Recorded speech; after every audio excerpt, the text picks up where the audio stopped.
Bienvenue à nos invités Antoine Rau et Laurent Deutsch pour la pièce Terminus, jouée jusqu'au 12 octobre au Théâtre d'Orléans. Antoine Rau, l'auteur, bonjour. Bonjour. Bienvenue. Laurent Deutsch, comédien, bonjour. Auteur aussi, mais pour le coup, là, comédien. Oui. Bonjour. C'est un petit peu schizophrène. Bonjour Laurent, vous jouez plein de personnages. Le rôle du médecin de Feydeau, notamment dans cette pièce, Mr. Wellington, disons-le, l'amant de la femme de Feydeau. Oui. Terminus est une création orléanaise. La première a eu lieu vendredi soir. Beaucoup d'émotions pour vous, Antoine Rau. C'était en plus incroyable, le soir de votre anniversaire. Ah oui, ils m'ont fait un magnifique cadeau. Maintenant, je les appelle les 5 fantastiques, tellement ils sont époustouflants, ces acteurs. Donc, courez-y et les voir. Et évidemment, une première, c'est toujours un moment de très très grande émotion parce que tout est une première d'une création, parce que tout est à faire, on ne sait pas, voilà, c'est un travail qui naît, c'est un bébé qui naît, on est toujours bouleversé. Et ils ont été époustouflants, on avait l'impression qu'ils en étaient déjà à la 100e. Alors, il se trouve que le hasard a fait que j'étais juste à côté de vous, j'ai un petit peu tendu l'oreille et je vous ai entendu rire et vous esclaffer comme si la pièce n'était pas de vous. Vous avez redécouvert la pièce. Non, jamais. En fait, je ne ris que de ce qu'ils, eux, font. C'est-à-dire que mon texte, évidemment, je le sais par cœur, c'est pas du tout ce qui me fait rire. En revanche, ce qui me surprend, c'est la façon dont ils jouent. Donc, des expressions, des gestes, des mouvements, des expressions de visage, tout ça c'est ça qui me fait rire. En fait, c'est la surprise que j'éprouve en les voyant. La réaction du public. Et la réaction du public, ça c'est autre chose. Et j'essaie de tendre l'oreille. Et c'est vrai que quand je sens que le public rit, quand je sens que le public est là, attentif, ému parfois dans la pièce, il y a des moments émouvants, je crois. Je suis heureux. Ouais, je me dis, bon, ça y est, ils sont rentrés dedans. Et pour vous, Laurent Deutsch, alors, votre ressenti sur cette première orléanaise ? Ah bah c'était une vraie première. Ouais. On vient souvent en province après avoir joué à Paris pendant un an, et c'est le succès d'une saison fait qu'on peut l'exporter et le décliner en province. Là c'est l'inverse, c'est vraiment la province qui va donner le pouls, c'est la province qui va nous donner les premières réponses, parce que c'est une énorme inconnue, c'est une équation à une inconnue. Le théâtre, c'est que d'abord vous devez résoudre les premiers questionnements avec votre personnage, avec la pièce, avec la situation, et puis après il y a le rapport au public qui fait que la pièce est tout autre et devient tout autre. Elle se dresse littéralement dans son rapport, dans sa rencontre avec le public. Et là, c'est le public d'Orléans, c'est le public du cadeau qui nous a donné des bonnes indications, des premières indications sur lesquelles maintenant on va se pencher, travailler, faire évoluer, exploiter. C'est assez excitant. Ouais, là, on est vraiment dans le début de la création, au tout début de la création. Et c'est chouette d'être en dehors de Paris, d'être à Orléans pour ça, pour un petit peu changer les repères. Terminus, représentation jusqu'au 12 octobre au Théâtre d'Orléans. On continue de l'évoquer ensemble jusqu'à 13h. France Bleu Orléans. En compagnie ce midi d'Antoine Rau et de Laurent Deutsch pour la pièce Terminus, jouée actuellement au Théâtre d'Orléans sur l'invitation du cadeau. Bon, puisqu'on a la chance, Laurent, d'avoir l'auteur, ce qui n'est pas tous les jours quand même, dans une émission de radio.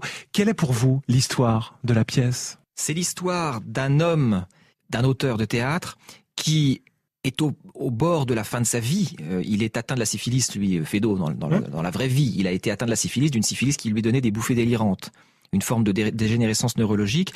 Il perd un peu la raison, mais en même temps, est-ce qu'il est vraiment fou ou est-ce qu'il a encore sa lucidité ? Et moi, ce qui m'a intéressé à partir de là, c'est de réfléchir sur, au fond, comment fonctionne un auteur. L'auteur a deux vies, sa vie réelle et puis sa vie imaginaire. Et donc c'est ça que ça raconte en fait. Feydeau est enfermé dans cet asile, enfin dans ce sanatorium à Rueil-Malmaison, dans lequel il y avait beaucoup de personnes célèbres d'ailleurs qui venaient, comme le président Deschanel qui avait lui aussi fait une espèce de burn-out très fort. Et donc Feydeau vit ses derniers instants en fait, entouré par ses médecins, entouré par des malades qui sont dans cet asile. Et en même temps, il prend ces gens qui l'entourent pour des personnages de sa vie et de son théâtre. Et donc on rentre dans une histoire parallèle, une histoire imaginaire qui est un pur vaudeville et qui au fond résume tout ce qu'il a vécu de bouleversant, souvent de douloureux et toujours de très drôle dans sa vie. Laurent Deutsch, vous avez joué vous, Feydeau, vous avez joué le Dindon. Que diriez-vous de l'écriture d'Antoine Rau ? C'est virevoltant, c'est rythmé comme du Feydeau ? Ah oui, c'est rythmé. Il faut que ce soit rythmé comme du Feydeau parce que c'est comme je pense le souhaitait Antoine. On est dans sa tête. On est dans un délire, on est à la fin de sa vie, on est dans un moment où il va convoquer un peu tous les personnages de son passé, donc aussi tous ceux qui ont existé, qui sont plus ou moins fictifs, qui ont été des inventions de ses délires et certainement basés à partir de personnages réels qu'il a fréquentés ou qu'il a dont il avait connaissance. Donc effectivement que comme on est dans la tête de Feydeau, la syntaxe, le rythme, le tempo doit être celui qu'on retrouve en jouant du Feydeau, à savoir quelque chose où on va à 250 à l'heure, où on ne pense surtout pas à ce qu'on dit, mais on doit penser ce qu'on dit. C'est une énorme différence, puisqu'il ne faut pas raisonner, et ça vous emporte dans un tourbillon, dans un ouragan, où sincèrement vous avez la sensation que la pièce a duré 20 minutes, parce que ça va très très vite et on vous lâche pas. On vous prend, on vous emmène très très haut, très très loin, et on va vous faire redescendre en douceur, hein, ça se termine très très bien, heureusement, mais c'est vraiment c'est un tourbillon, comme certainement a dû être ce qui se passait dans la tête de Feydeau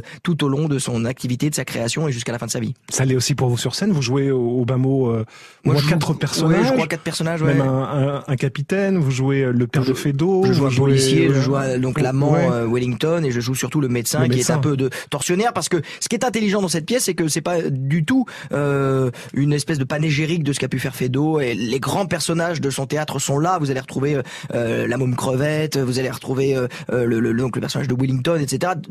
Il y a beaucoup de Feydeau. Ceux qui connaissent Feydeau vont évidemment adorer, mais ceux qui ne connaissent pas du tout Feydeau vont d'abord adorer, parce que Feydeau, vous allez voir que c'est très drôle, mais en plus ceux qui connaissent vont aussi découvrir autre chose. C'est le contexte en son temps, Feydeau en son temps, avec l'apparition du cinéma par exemple. Feydeau est persuadé à la fin de sa vie qu'il disparaît, mais il est persuadé que le théâtre va disparaître aussi, puisqu'il y a le cinéma qui apparaît. Il voue une admiration pour Chaplin, il le convoque aussi dans cette espèce de grand délire qu'il y a dans cet asile, et c'est aussi une pièce très située historiquement sur ce que se posaient les questions que se posaient les grands directeurs de théâtre au tournant des années 20, quand le cinéma était en train de prendre le dessus, enfin en tout cas était en train d'apparaître et de devenir vraiment très très à la mode. Donc tout ça est littéralement passionnant. Il y a aussi un rapport avec la médecine, comment on traite la psychiatrie. Faut savoir que clairement à cette époque-là, comme ça l'a été jusqu'à une époque très tardive, les fous sont intraitables et il faut les enfermer. Il n'y a pas du tout d'idée de les guérir, ou en tout cas on les isole, on les encloisonne. C'est une prison les asiles à cette époque, et ils en ont conscience, les fous de cette époque, comme aujourd'hui. On va pas rentrer dans des débats de société sur Alzheimer ou des choses comme ça, mais clairement les gens qui sont enfermés ont un sentiment d'oppression, de vouloir sortir de là. Ça pose aussi cette question-là sur la médecine moderne et la manière dont on peut entrevoir l'avenir et le traitement et le traitement de la maladie mentale. Il y a aussi ça dans la pièce. Laurent Deutsch, Antoine Rau sont nos invités pour la pièce Terminus. On le rappelle, joué jusqu'au 12 octobre au Théâtre d'Orléans, mise en scène signée Christophe Lidon. France Bleu Orléans. Nos 5 dernières minutes avec toujours Antoine Rau, l'auteur de Terminus, et de Laurent Deutsch, comédien, une création du Cadeau, joué jusqu'au 12 octobre, salle Touchard du Théâtre d'Orléans. C'est votre 5e, même là il y a une 6e qui est en cours actuellement sur Paris, collaboration avec Christophe Lidon. Ouais. Qu'est-ce qui vous unit à ce point ? Je pense qu'on a une très très très bonne entente, complicité intellectuelle et artistique. Ce qui est très intéressant, si vous voulez, c'est qu'on ne travaille que sur des créations, puisque donc je suis un auteur vivant, donc j'écris des pièces nouvelles qui n'ont jamais été montées avant. Et ce qui est très intéressant, c'est de travailler avec un metteur en scène sur tous les aspects de la pièce. C'est-à-dire que quand je lui propose un texte, il le lit, il me dit s'il l'aime ou si ça lui plaît pas. Enfin, jusqu'ici, ça lui plaît. Mais c'est pas ça qui est intéressant. Ce qui est intéressant, c'est à partir de là, comment est-ce qu'on va en créer une œuvre qui va captiver les spectateurs sur la scène. Et donc il y a toujours un travail de lecture, de relecture, de retravail, de réécriture pour moi. C'est-à-dire que j'essaye de préciser, j'essaye de rendre plus clair. Là, par exemple, Terminus, c'est une pièce qui est construite exactement sur le même principe, la même structure en fait qu'un grand vaudeville de Feydeau. Il y a un premier acte d'exposition, il y a un deuxième acte où on bascule dans la plus grande des folies. Ça se passe toujours dans un hôtel chez Feydeau, un autre espèce d'hôtel borgne, un hôtel un peu douteux. C'est exactement la même chose. C'est-à-dire que là, on commence dans la chambre de l'asile psychiatrique et puis tout d'un coup, on s'évade dans le monde de Georges Feydeau et on passe dans un hôtel, évidemment, où il y a donc une cocotte, où il y a une femme qui vient tromper son mari, qui est la femme de Feydeau, etc. Et on bascule on monte à un paroxysme de la folie. Et puis ensuite, il y a une résolution dramatique qui est la fin de la pièce. Voilà. Et l'émotion qui va voilà. avec. Et donc ça, il faut évidemment Feydeau, c'était à la fois un auteur et un metteur en scène. À l'époque, il n'y avait pas vraiment des metteurs en scène encore. Donc, il mettait en scène lui-même ses pièces. Il était extrêmement précis, au centimètre près.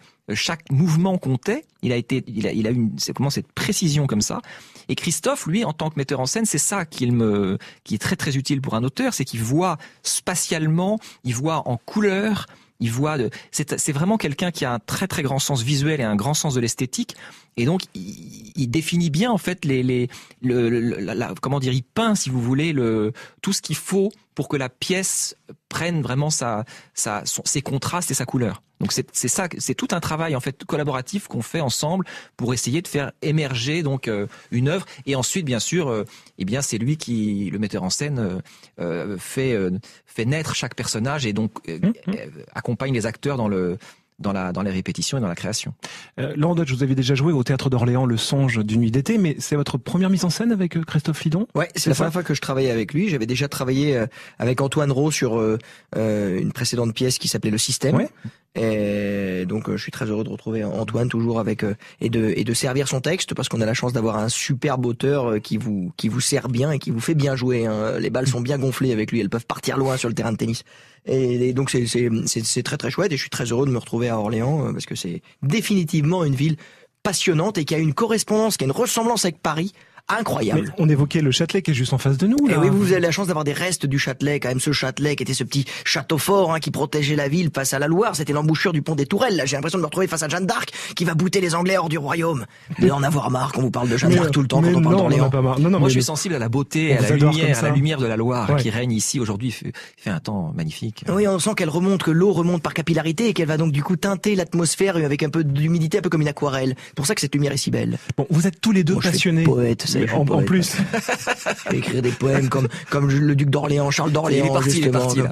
Comme François Villon, qui est mort du côté d'Orléans. Où est-ce qu'il est parti? Je cherche toujours François Villon. Il part qui? Il a disparu ici, là, en 1461. Il fallait un fou comme ça pour jouer Terminus, vous voyez. J'ai une question aux passionnés d'histoire que vous êtes tous les deux. Orléans, Sénaboum, Aurelianis, oui, bien sûr. D'abord Sénaboum, puis Aurelianis, puisque l'empereur Aurélien, quand même, fait beaucoup de choses. Je reprends la question parce que là, je l'ai écrite par deux fois et citée dans la pièce. L'incident du train du président Paul Deschanel. Vrai. Où a-t-il chuté? C'était en Auvergne, non? Non, c'était pas en Auvergne. Alors, aux Aubrais. C'était à Mignerette, à quelques kilomètres de Montargis. Il allait à Clermont-Ferrand. Et il est descendu du train. Et c'est dans le Loiret qu'il est tombé, Deschanel. Comme quoi, voilà, il fallait que cette création ait lieu. Orléans. Bon, avant de se dire au revoir, il y a une saine tradition dans l'émission, c'est le questionnaire aléatoire. Un chiffre à me donner entre 1 et 50, et vous pouvez tomber sur n'importe quoi. On commence par Antoine. 18. 18, ça donne quoi, 18? Quel est votre fou rire de l'année? Je suis content de pas être tombé sur la 18, moi, tiens. C'était en assistant à la première de ma pièce, les acteurs m'ont fait beaucoup rire. Ouais, et je confirme, j'étais à côté, encore une fois. Bon, pas le 18, alors Laurent? Non, moi je vais prendre le numéro 45, parce que c'est un beau département, je sais pas si vous connaissez, le Loiret. Vaguement. Quel serait le titre de votre biographie? Ah, j'en sais rien, moi. Pourquoi j'ai pris la question 45? Mais non, mais j'espère qu'on gardera de moi l'idée de quelqu'un qui voulait vivre dans une réalité augmentée. J'ai envie d'enrichir mon quotidien et celui de mes contemporains, de ceux qui veulent bien me suivre, de tous les complices de mes aventures, de mes histoires, tant à l'écrit qu'à l'oral, dans mes films ou dans mes livres. Ce qui me plaît, c'est de me lever le matin en me disant, tiens, qu'est-ce qu'on va apprendre, comment on va s'amuser, pour me coucher avec un peu moins d'obscurité dans les yeux que quand tout est noir. Quand on a appris quelque chose, il y a un petit peu de choses qui scintillent, il y a des petites étincelles qui vous aident à partir dans le sommeil et dans l'oubli. On a déjà la 4e de couverture, c'est parfait. Dans le sommeil et dans l'oubli, c'est pas mal pour les mémoires. C'est beau. Avec le dernier costume, il a plus de porte. Hein. Merci Antoine Rau, merci Laurent Deutsch. Bon séjour à Orléans, pour le coup, pendant une petite quinzaine de jours pour vous, merci. Laurent. Et puis on peut citer aussi les autres comédiens, parce qu'il y a vraiment une belle distribution. Il faut les citer, Jack Nicholson, George Clooney, Brad Pitt, Laurent Deutsch, Al Pacino, Jean Gabin, Simone Signoret, il y a du monde. Je vais le faire à Maxime Daboville, Valérie Allan, Chloé Berthier, Bernard Malaka et donc vous Laurent. Ils sont encore meilleurs. Mais oui. Terminus jusqu'au 12 octobre, les réservations se font auprès du cadeau. Merci, à bientôt. Merci.